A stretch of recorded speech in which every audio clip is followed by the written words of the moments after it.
कहा कि duty difference refined में और क्रूड में बहुत कम हो गया, इससे रिफाइंड ऑयल का इंपोर्ट बहुत बढ़ रहा है, आगे और बढ़ेगा। तो क्या सॉल्यूशन इस बजट में हो सकता है इसका? Yes Mrityunjay ji, number one point is mostly हम लोग खाली ड्यूटी के ऊपर ही बात करते रहते हैं, बट क्या है हम लोग एज ए इंडस्ट्री, जैसे अभी मेहता साहब ने भी बताया, हमको एक्चुअली ड्यूटी, एब्सोल्यूट ड्यूटी क्या होता है उससे फर्क नहीं पड़ेगा। हम खाली ये चाहते हैं कि जो डिफरेंशियल है क्रूड और रिफाइंड में, वो खाली 11 या 12% रहे। इसलिए क्योंकि एक्सपोर्टिंग कंट्रीज जहाँ से हम लोग ये तेल लाते हैं, वो इंसेंटिव दिया हुआ है एक्सपोर्ट ड्यूटी में $128 पर टन, करीब करीब 12% का इंसेंटिव दिया है। तो वो इंसेंटिव के वजह से जो रिफाइंड ऑयल है इंडिया में आके वो सस्ता गिरेगा।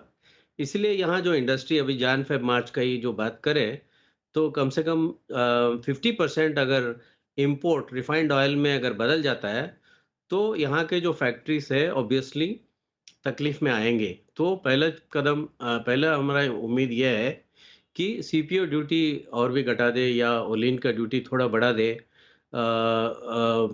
कंज्यूमर को इतना फायदा नहीं मिलेगा क्योंकि ग्लोबली रिफाइंड ऑयल, क्योंकि इंडिया का डिमांड की वजह से रिफाइंड ऑयल की दाम भी बढ़ने लगता है।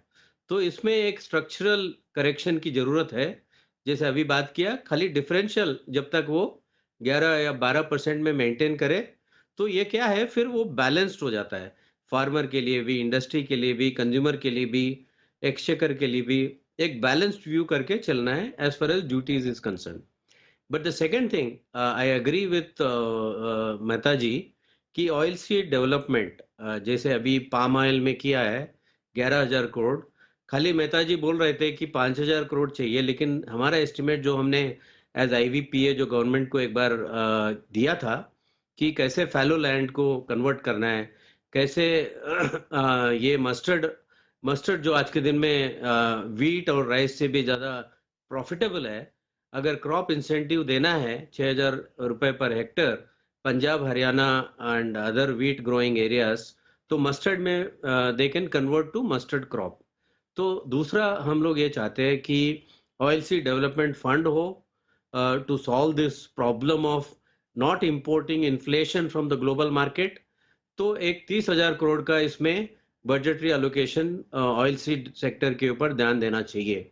नंबर 3, हम लोग चाहते हैं कि साल में 3-4 बार ये ड्यूटी चेंजेस ना हो करके एक स्टेबल सब स्टेक होल्डर को साथ में लेते हुए एक इक्विलिब्रियम प्राइस हम तय कर ले, जो हम पहले बोलते थे स्लैब ड्यूटी, ताकि ये नी जर्क रिएक्शन हो। इतना बड़ा वॉलेटिलिटी, इतना बड़ा चेंजेस ड्यूटीज में होना नहीं चाहिए। और नेक्स्ट हम लोग एक उम्मीद करते हैं कि जीएसटी एडिबल ऑयल इंडस्ट्री में सर्विसेज और कैपिटल गुड्स में जो हम लोग जो पे करते हैं, उसमें भी अगर एक्सेस, क्योंकि आज मार्जिन बहुत कम है इंडस्ट्री के अंदर, तो उसमें भी हमको रिफंड अगर है तो रिफंड का भी फैसिलिटेट करे। अभी तो सेट ऑफ का फैसिलिटेशन है, उसका रिफंड का भी फैसिलिटेट करे। ये हमारा ऑयल सीड सेक्टर से बजटरी मांग है। ठीक है, ठीक है सर, ये आपकी डिमांड है। बजट डिमांड अभी के समय में ठीक नहीं है। देखिए ये क्या है, एमएसपी के ऊपर बहुत अगर ऑयल्स का दाम बढ़ जाता है, हाँ, तो क्या है, गवर्नमेंट का फोकस कंज्यूमर की तरफ होने लगता है, राइट। तो हम लोग क्या है एज आईवीपी अभी एक 1.5 साल से पहले हम लोग बोल रहे थे कि एक ऐसा स्लैब सिस्टम होना चाहिए जिसमें गवर्नमेंट तय कर सकता है कि मेरे को मस्टर्ड में एमएसपी प्लस 30%, एमएसपी प्लस 50%, जैसे अभी 80,000 है, ठीक है, तो वो तय कर ले कि 60,000 रुपीज जब टच करेगा तो हम ड्यूटी एडजस्ट करेंगे, ठीक है। तो उसमें क्या है, एक इंटरनेशनल प्राइस, एक एमएसपी और एक कंज्यूमर प्राइस क्या होना चाहिए, ये तीनों चीजें एक अगर एक्सेल शीट में डालेंगे तो आपको ऑटोमेटिकली एक ट्रिगर जैसा मिल जाएगा कि ये मेरा गाइडेंस फैक्टर रहेगा। इसमें 2-3 चीजें फायदा है।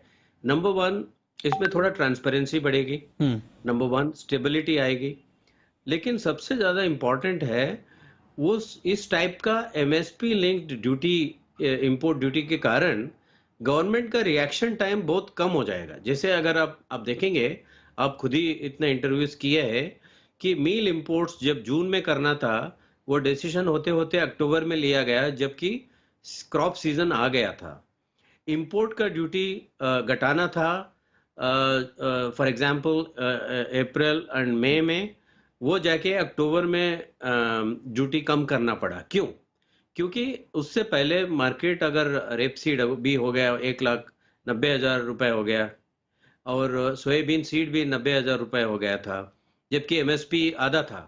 तो इसलिए बहुत जरूरी है, मैं समझता हूं कि कंज्यूमर इंटरेस्ट, एमएसपी और इंटरनेशनल प्राइस रेंज, कह रहे हैं कि ये बहुत जरूरी है, ध्यान में आप कह रहे हैं कि इंपोर्ट ड्यूटी को एमएसपी से जोड़ना चाहिए, तो अच्छी बात।